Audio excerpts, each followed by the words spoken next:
Qué bueno es reflexionar en aquello que le da sentido a nuestra fe.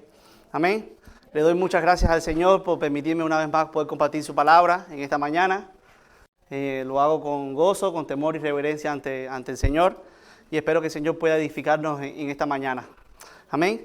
Yo les invito a ir a la palabra a 1 Corintios, capítulo 15.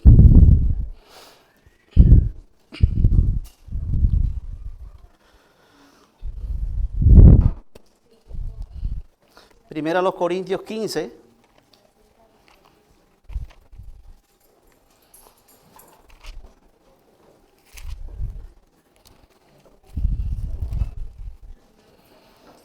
¿Para cuántos el Señor ha sido fiel? Amén. El Señor ha sido bueno. El Señor ha sido especial para con nuestras vidas. Es un privilegio poder reunirnos el primer día de la semana.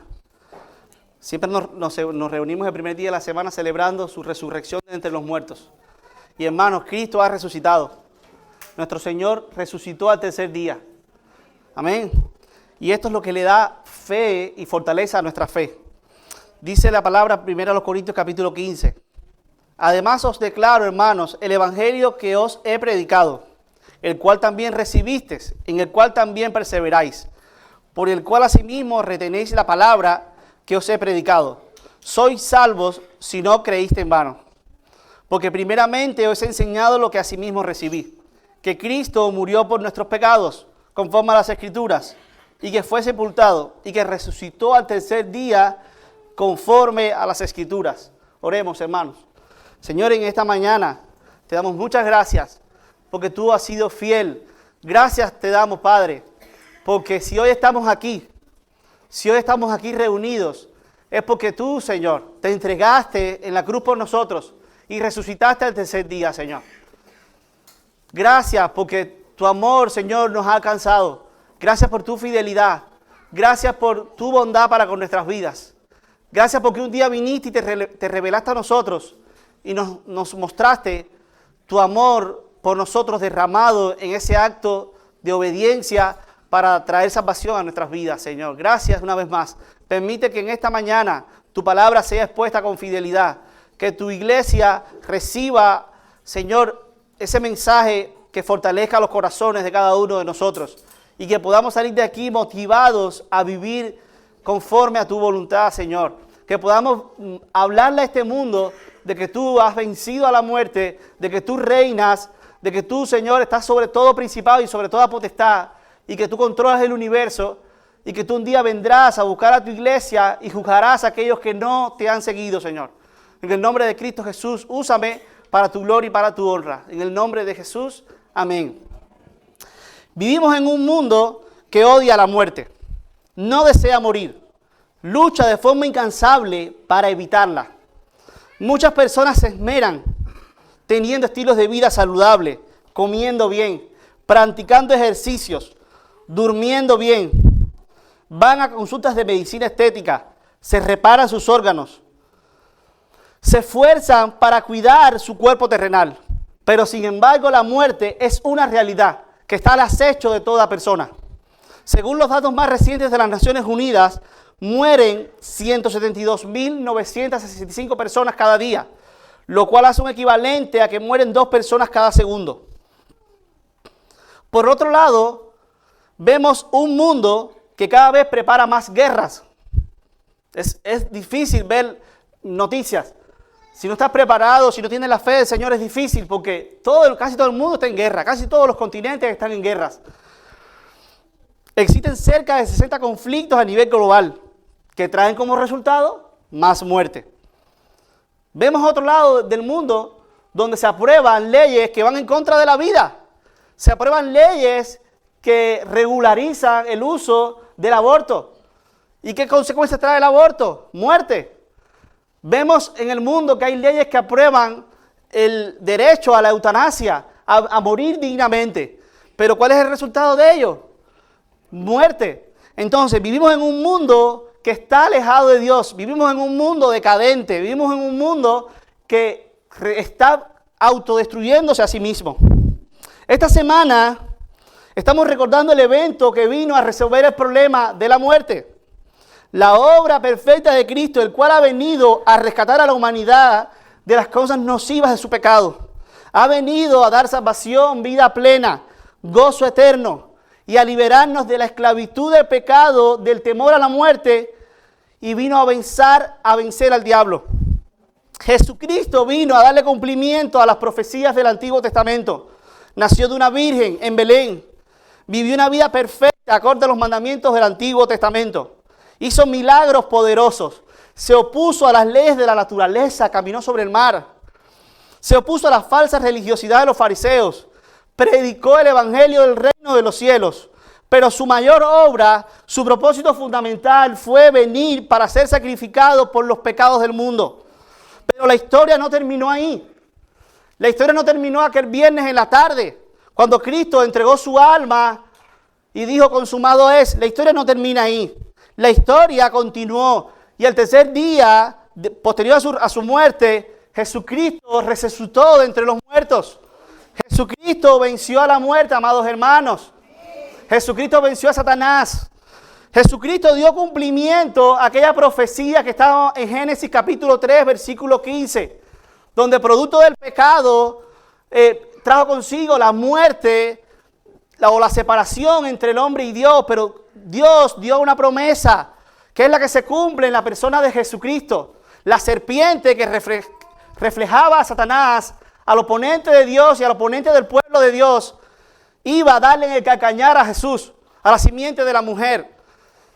Y ese golpe en el calcañar simbolizaba su muerte en la cruz del Calvario. Es cierto que Jesús sufrió por nuestros pecados, pero ¿sabes qué, hermanos? Ese mismo pasaje dice que Jesús, la simiente de la mujer, le iba a dar un golpe en la cabeza a Satanás. Y ese golpe en la cabeza simbolizaba su muerte y su resurrección.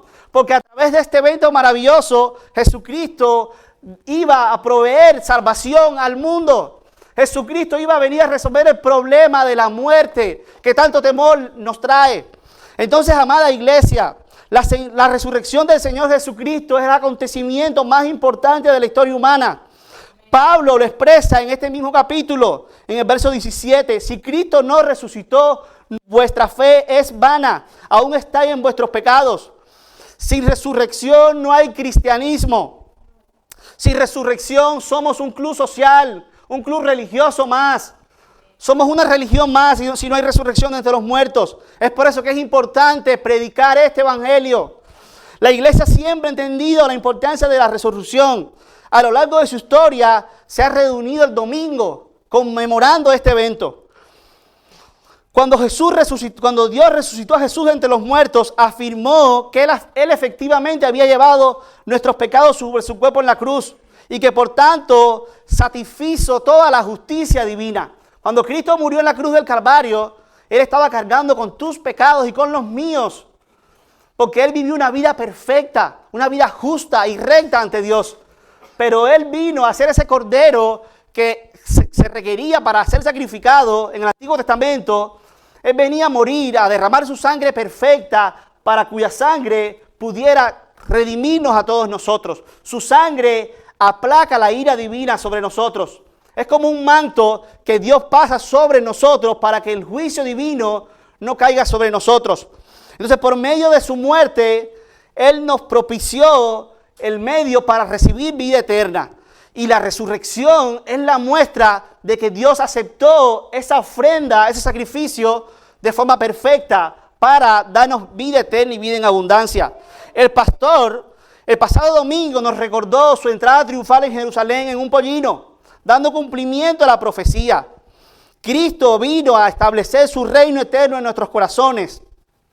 Él entró de forma humilde en un pollino y recibió la adoración en Jerusalén.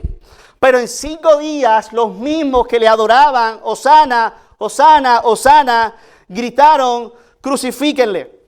El jueves pasado nuestro pastor nos recordó su sufrimiento en el Calvario. Él expresó 7 frases, las cuales nos muestran su humanidad sometida a la voluntad del Padre. Y cómo Él se identificaba con el propósito por el cual Él había venido de traer redención a la humanidad. Cristo a la cruz del Calvario murió para cargar con los pecados de la humanidad y ofrece salvación a todo aquel que cree en su nombre. Hoy domingo nos toca abordar la continuidad de aquella historia del viernes. Y para ello quiero centrarme en la resurrección de entre los muertos al tercer día. Hablando un poco del contexto de 1 Corintios 15, recordemos que esta carta fue escrita por el apóstol Pablo. Todo parece indicar que la escribe desde Éfeso durante su tercer viaje misionero. Le escribe a una iglesia que si usted comienza a ojear desde el capítulo 1, usted se va a dar cuenta de algunas cosas. Le escribe a una iglesia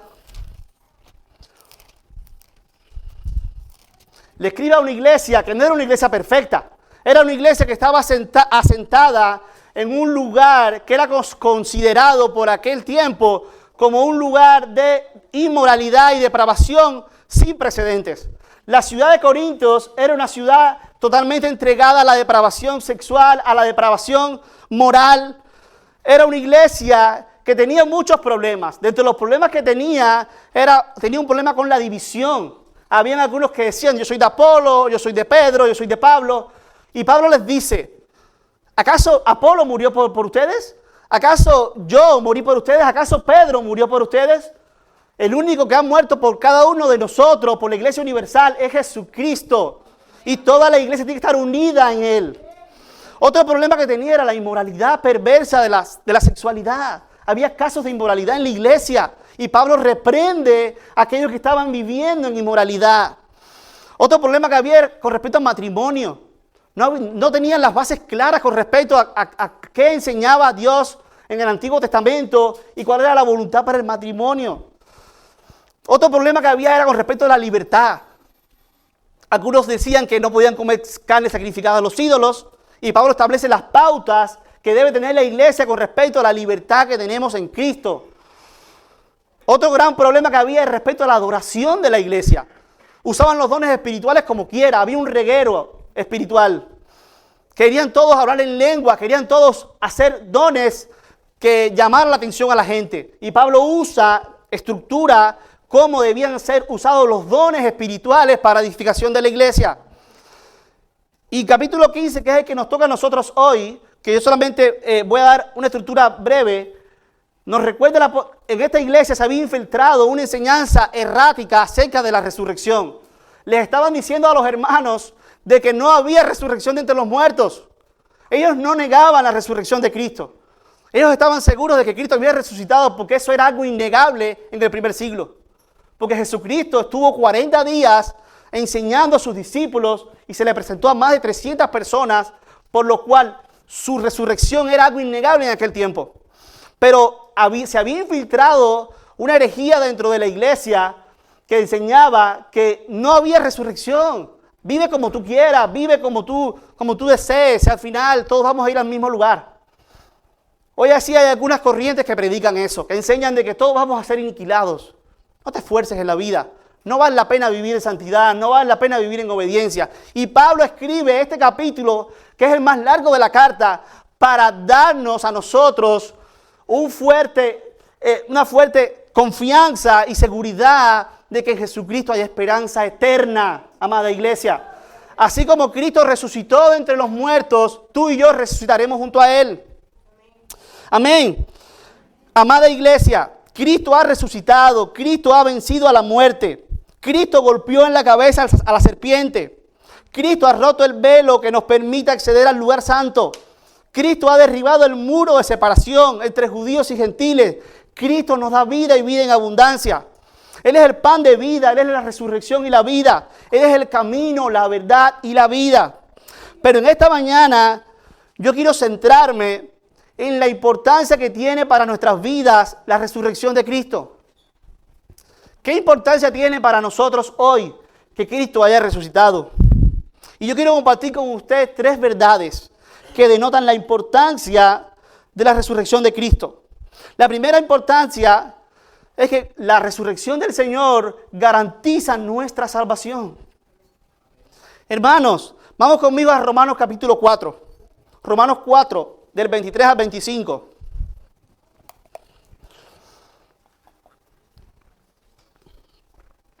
Amén. Dígame cuando tenga el pasaje. Romanos 4, del 23 al 25. El apóstol Pablo,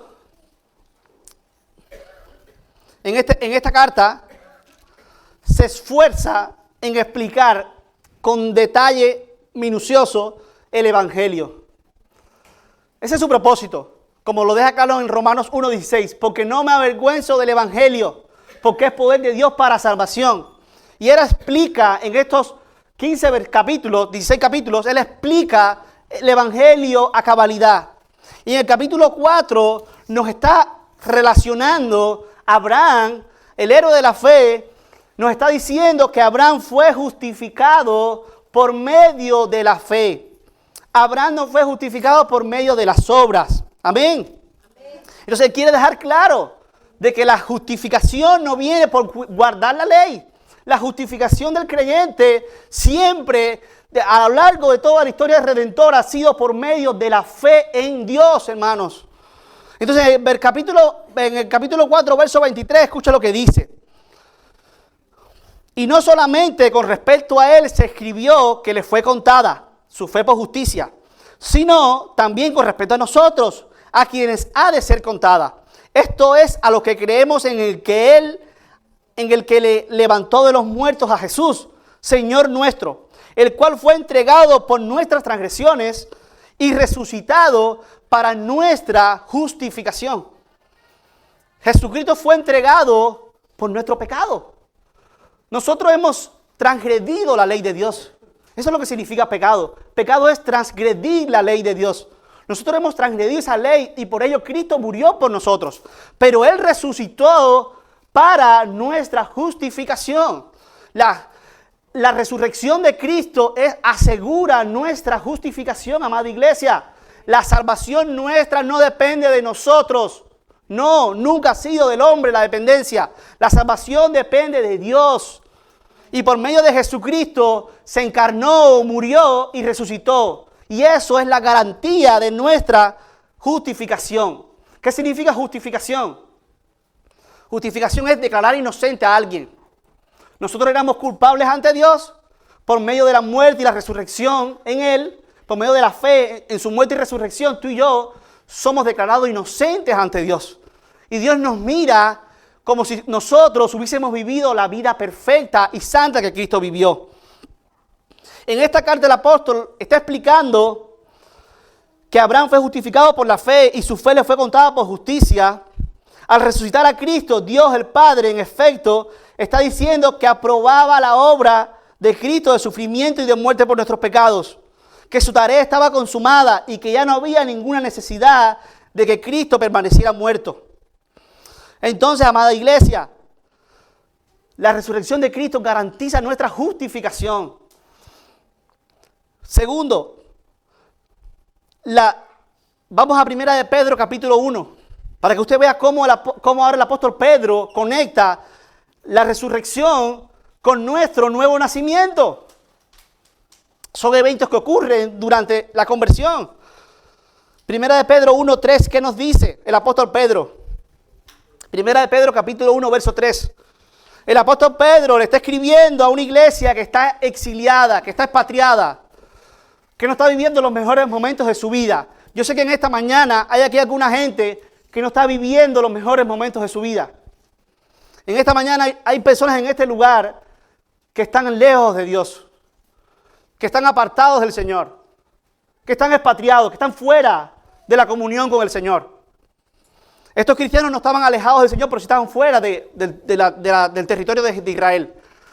Pero en esta mañana hay gente que no están bien ante el Señor, que están separados, que están lejos de Dios, que no están siguiendo los propósitos de Dios para sus vidas.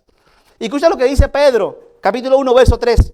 Bendito el Dios y Padre de nuestro Señor Jesucristo, que según su grande misericordia nos hizo renacer para una esperanza viva por la resurrección de Jesucristo de los muertos.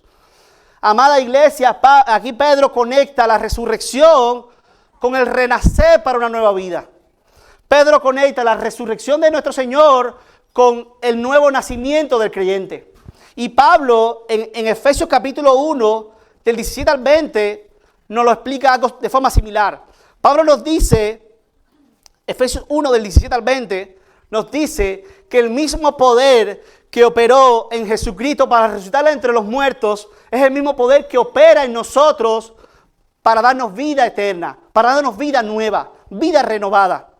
Podemos concluir que la resurrección de Jesucristo garantiza también nuestra regeneración. Cristo nos ha dado nueva vida. Cristo ha hecho todo nuevo. Cristo nos ha dado un nuevo corazón, como Ezequiel profetizaba, un nuevo corazón de carne que escucha la voz de Dios, que escucha la palabra y que quiere obedecer la palabra del Señor. La fe en la persona y en la obra de Cristo garantiza nuestra regeneración, amada iglesia. Y el apóstol Pablo en esta carta a los Corintios nos dice, capítulo 6, versículo 14, y Dios que levantó al Señor, también a nosotros nos levantará con su poder. La resurrección de Cristo también garantiza también nuestra resurrección. Así como Cristo resucitó como las primicias, como lo dice en el capítulo 15, verso 20, mas ahora Cristo ha resucitado de los muertos, primicias de los que durmieron es hecho. Así como Jesús resucitó, todos aquellos que pongamos nuestra fe en Él, resucitaremos en los tiempos postreros. Amén. Entonces, amada iglesia, en esta mañana, como les dije, algunos hay aquí, que no están viviendo bien ante el Señor. El llamado que le hace este siervo del Señor es que escuchemos el Evangelio sencillo. El Evangelio fue costoso, le costó la muerte al Hijo de Dios, pero el Evangelio significa que Jesús ha muerto por nosotros y resucitó al tercer día. Si usted pone su fe en Él, Dios le da una vida nueva. Hay vida nueva en Jesucristo. Arrepiéntete de tu pecado. Ven al Señor. Confiesa tu pecado. Y el Señor te va a dar una vida nueva y vas a poder vivir con propósito eterno, hermano. Entonces, primer punto, como les dije, la resurrección de Jesucristo garantiza nuestra salvación.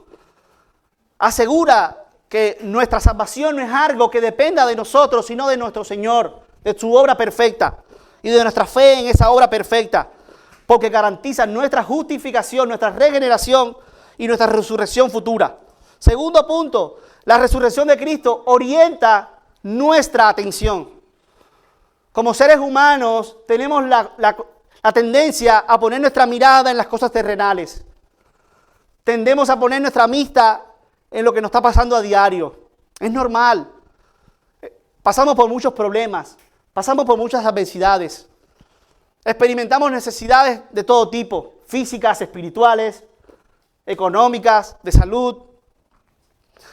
Pero por medio de la resurrección de Cristo, tú y yo podemos tener gozo, tú y yo podemos tener esperanza, tú y yo podemos tener felicidad, tú y yo podemos tener confianza plena y vivir con gozo en la vida cristiana.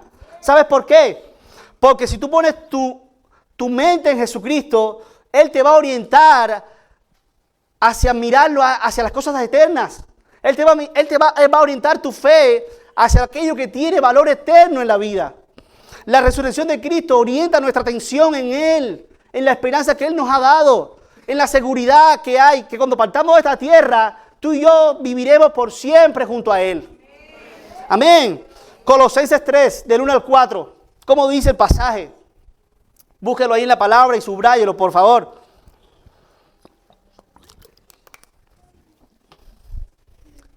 Colosenses 3, del 1 al 4,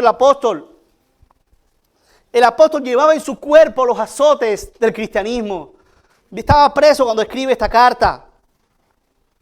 ¿Qué dice? Si pues habéis resucitado con Cristo, buscad las cosas de arriba, donde está Cristo sentado a la diestra de Dios. Para Pablo, la resurrección de Cristo era una señal continua de que su mirada debía estar puesta en lo eterno, en el cielo.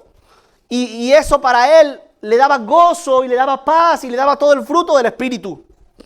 Poner la mira en las cosas de arriba, no en las de la tierra, porque habéis muerto y vuestra vida está escondida con Cristo en Dios. Cuando Cristo, vuestra vida se manifieste, entonces vosotros también seréis manifestados con Él en gloria. ¿Te das cuenta cómo Pablo le dice a la iglesia a los colosos? No se fijen en mis prisiones, no se fijen en mis necesidades. Así como Cristo resucitó, tú y yo resucitaremos un día, y ahí es donde debe estar nuestra esperanza y nuestra seguridad. Pongamos nuestra confianza en el cielo, en lo que Cristo ha hecho por nosotros, y viviremos con gozo eterno. Todas las cartas de Pablo están rebosadas de esto. Filipenses 1:21, porque para mí el vivir es Cristo y el morir es ganancia. Porque de ambas cosas estoy puesto en estrecho, teniendo deseos de partir y estar con Cristo, lo cual es muchísimo mejor. Te lo dice un hombre que está experimentando prisión. Segunda Timoteo 1, del 8 al 12, algo similar. Ya esta fue la última carta que escribe el apóstol a su discípulo Timoteo. ¿Qué le dice? Del 8 al 12.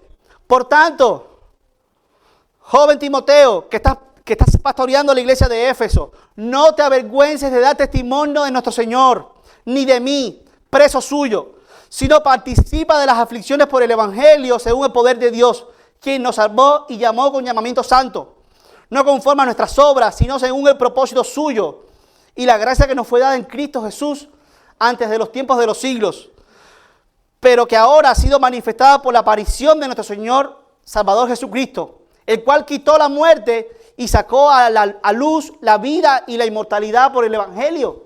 ¿Te das cuenta? Cómo Pablo se enfoca en la inmortalidad, cómo Pablo se enfoca en la vida después de la muerte, como recurso para tener fe y gozo en medio de las pruebas. Dice, del cual yo fui constituido predicador, apóstol y maestro de los gentiles, por lo cual asimismo padezco esto, pero no me avergüenzo, porque yo sé a quién he creído, y estoy seguro que es poderoso para guardar mi depósito para aquel día. Aquel día, la esperanza y la fe en aquel día era lo que mantenía con gozo a un hombre que estaba a días de morir. Y es la misma expectativa que nos va a sostener y a fortalecer en medio de las adversidades a nosotros. En medio de la enfermedad, en medio de ese cáncer terminal incurable. ¿Dónde voy a poner mi confianza? En nuestro Señor Jesús, que venció la muerte, hermanos. Eso no lo tiene este mundo. Este mundo tiene que ir a consultas de psicología, tiene que ir a consultas de yoga, tiene que ir a reflexionar al océano. Pero tú y yo tenemos que poner nuestra confianza en Jesús, que ha vencido la muerte y es el único camino para alcanzar resurrección.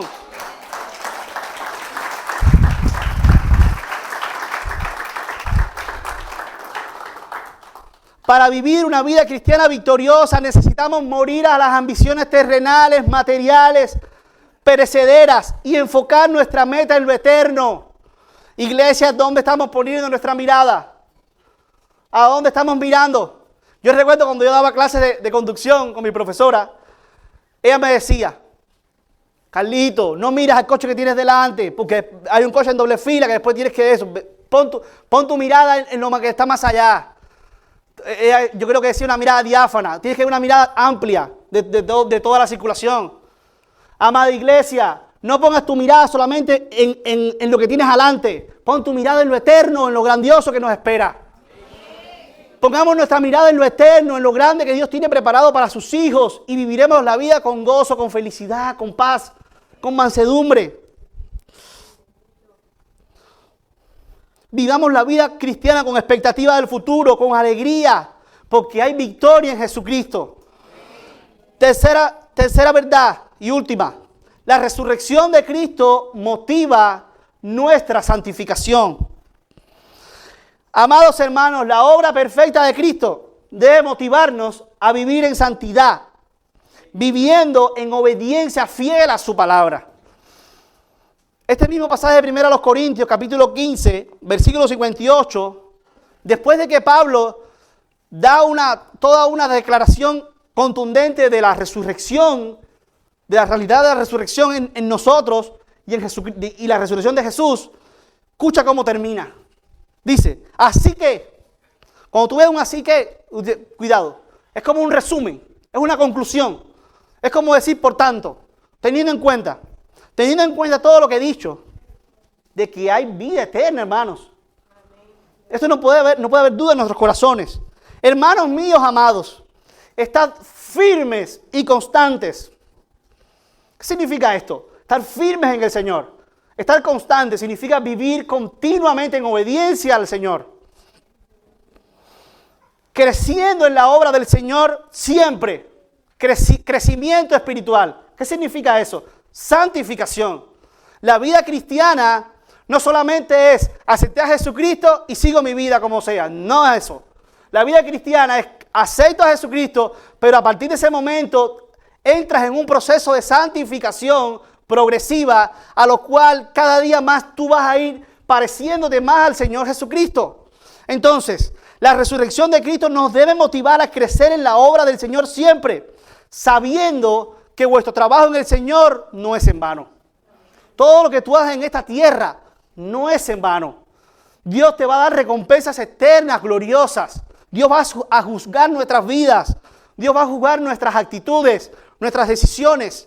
Va a juzgar nuestro caminar. Aunque su juicio para con nosotros no implica ir al infierno, pero sí implica recompensas eternas, gloriosas que Dios nos ha dado. Romanos capítulo 6. Porque hay algunas personas que dicen que ya yo soy cristiano. La salvación es por gracia. No hay que hacer nada, ya todo está hecho. Hay algunos que se van a ese extremismo liberal de vivir como a ellos se les antoje. Romanos 6, 1 al 14. Dice, ¿qué pues diremos? ¿Perseveraremos en el pecado para que la gracia abunde? Pablo nos dice, ¿qué pues? Si la salvación es por gracia, ¿vivamos como querramos? Dice Pablo rotundamente, en ninguna manera. Porque los que hemos muerto al pecado, ¿cómo viviremos aún en él? ¿O no sabéis que todos los que hemos sido bautizados en Cristo Jesús, hemos sido bautizados en su muerte? Es una pregunta retórica. Es una pregunta que tiene el sí detrás. ¿Tú no sabes que tú has sido bautizado en su muerte? Que el bautismo en aguas es una representación de lo que ya ocurrió en tu interior. De que tú has muerto a tu viejo hombre y has nacido en una nueva naturaleza. Dice, porque somos sepultados juntamente con él para muerte, por el bautismo, a fin de que como Cristo resucitó de los muertos por la gloria del Padre, así también nosotros andemos en vida nueva. Entonces, la resurrección de Cristo nos motiva a nosotros, nos recuerda que tenemos que andar en vida nueva, vida plena, vida sometida a la voluntad de Dios. Vida que está comprometida con los propósitos de santificación de Dios en tu vida. Entonces Dios va a permitir que pasemos por problemas. Sí, hermanos, necesitamos pasar por problemas a fin de purificar nuestra fe y a fin de santificarnos. Más adelante en el capítulo dice, así también vosotros consideraos muertos al pecado, pero vivos para Dios en Cristo Jesús, Señor nuestro. No reine pues el pecado en vuestro cuerpo mortal, de modo que lo obedezcáis en sus concupiscencias, ni tampoco presentéis vuestros miembros al pecado como instrumentos de iniquidad, sino presentaos vosotros mismos a Dios como vivos de entre los muertos, y vuestros miembros a Dios como instrumentos de justicia. Porque el pecado no se enseñoreará de vosotros, pues no estáis bajo la ley, sino bajo la gracia. Así como estamos, como decía la hermana que ministraba, que somos un regalo del Señor. Así como la salvación es por gracia, eso nos debe motivar a ti y a mí a vivir en santidad para Él, hermanos. Sin santidad nadie verá al Señor. Tenemos que andar acorde a los propósitos de Dios para nuestra vida. Tenemos que andar guiados por el Espíritu Santo. Nuestro Señor Jesucristo resucitó entre los muertos. Pasó 40 días con sus discípulos. Ascendió al Padre. Hoy, pero cuando Él asciende al Padre, Él lo primero que hace es enviar al Espíritu Santo. Y el Espíritu Santo es la tercera persona de la Trinidad que tiene como ministerio hacernos santos a nosotros. Y para ello, el Espíritu Santo nos hace santos a nosotros por medio de la obediencia fiel a su palabra. A medida que tú eres fiel a la palabra del Señor, Dios te va a ir santificando tu vida. Entonces, ¿cómo puedo ser santo? Obedece la palabra del Señor. Escucha el consejo de personas piadosas. Aunque te duela, aunque no quieras. Claro que no te va a gustar. Porque aunque tengamos una nueva naturaleza, aún quedan esos residuos del viejo hombre, esos vestigios de pecado, de maldad, aún están en nosotros. Y si tú te dejas guiar por ellos, no vas a vivir en santidad. Entonces recordamos siempre que así como Cristo resucitó y nos da una expectativa eterna, tú y yo también tenemos un compromiso de andar como Él anduvo, de modelar su ejemplo, de modelar su carácter, de andar en el fruto del Espíritu, de andar lleno del Espíritu Santo, controlado, influenciado, dirigido por Él. Iglesia, Cristo ha resucitado con un cuerpo glorificado, ha ascendido, nos ha dejado su Espíritu para que podamos vivir en santidad. Andemos en una nueva experiencia, guiados, sometidos a su voluntad, crucificando nuestra carne con nuestras pasiones y deseos, renunciando a las propuestas de este mundo, sirviendo al Señor con temor y reverencia. Amén. Resumiendo, amada iglesia, hemos reflexionado en las tres verdades que muestran la importancia de la resurrección. En primer lugar, la resurrección garantiza nuestra salvación. El hecho de que Cristo haya resucitado asegura de que estamos seguros en Él, de que hemos creído en algo que tiene valor eterno y que cuando partamos de esta tierra iremos a su presencia.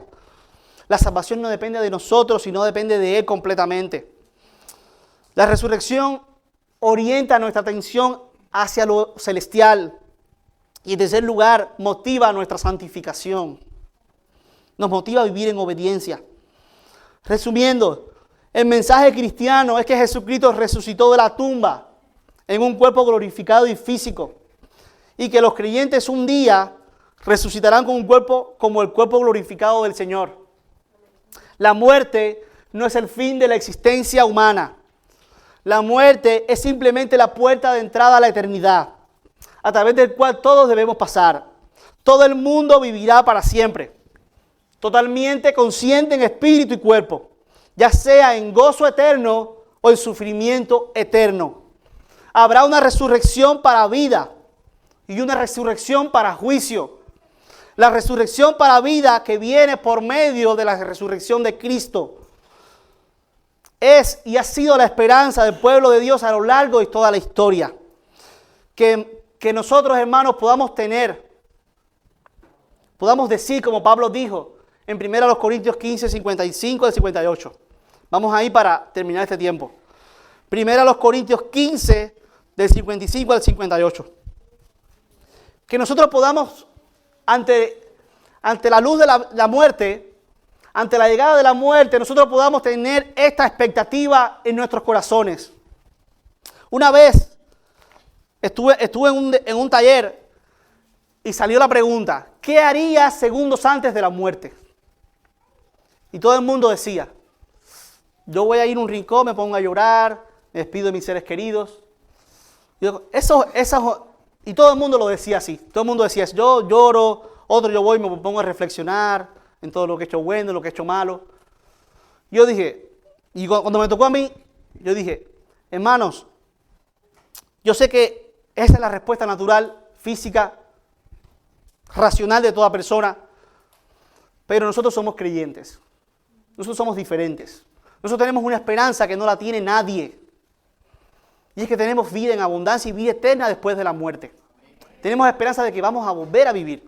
Y tenemos esperanza de que cuando partamos de la tierra, nuestra alma va a Dios, el cual la dio. Entonces, yo no les digo que esa sea mi experiencia, porque no quiero hacerme de mayor fe que ustedes.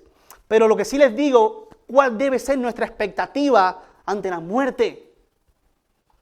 Está clara en 1 Corintios 15, del 55. Y yo les leí este texto. Dice, ¿dónde está, oh muerte, tu aguijón? ¿Dónde está, oh sepulcro, tu victoria? Ya que el aguijón de la muerte es el pecado, y el poder del pecado la ley.